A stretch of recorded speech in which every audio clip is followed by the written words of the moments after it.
नागपूर जिल्ह्यात नगरपरिषद आणि नगरपंचायत निवडणुकीसाठी शांततेत मतदान पार पडलं। सकाळपासूनच मतदान केंद्रांवर मतदारांच्या लांब रांगा दिसून आल्या। अनेक भागात किरकोळ त्रुटी आणि तक्रारी असूनही एकूण वातावरण उत्साही राहिलं। वेगवेगळ्या भागात मतदानाची टक्केवारी 42% ते 75% होती। आता 19 दिवसांपर्यंत उमेदवारांचं भवितव्य ईव्हीएम मध्ये बंदिस्त होईल आणि निकाल 21 डिसेंबर रोजी जाहीर केले जातील। नागपूर जिल्ह्यातील 27 नगर परिषद आणि नगरपंचायत निवडणुकांसाठी सोमवारी सकाळी 7:30 वाजता मतदान प्रक्रिया सुरू झाली।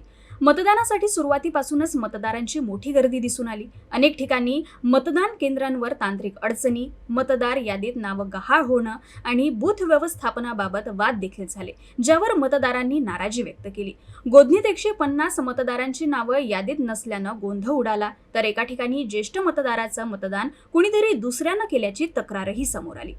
निवडणूक आयोगाने दिलेल्या माहितीनुसार बेसा पिपळा नगरपंचायतीत 42.46% मतदान, कोंढाळी नगरपंचायतीत 70.85%, मौदा नगरपरिषदेत 75.82%, बहादुरा नगरपंचायतीत 57.48%, नरखेड नगरपरिषदेत 66.95%, कन्हान नगरपरिषदेत 71.29%, कामठी नगरपरिषदेत 59%, एरखेडा नगरपरिषदेत 61.88%, वाडी नगरपरिषदेत 53.33%, कळमेश्वर ब्राह्मणी येथे 65%, रामटेक नगरपरिषदेत 65.36% आणि खापा येथे 69.29% मतदान झालं।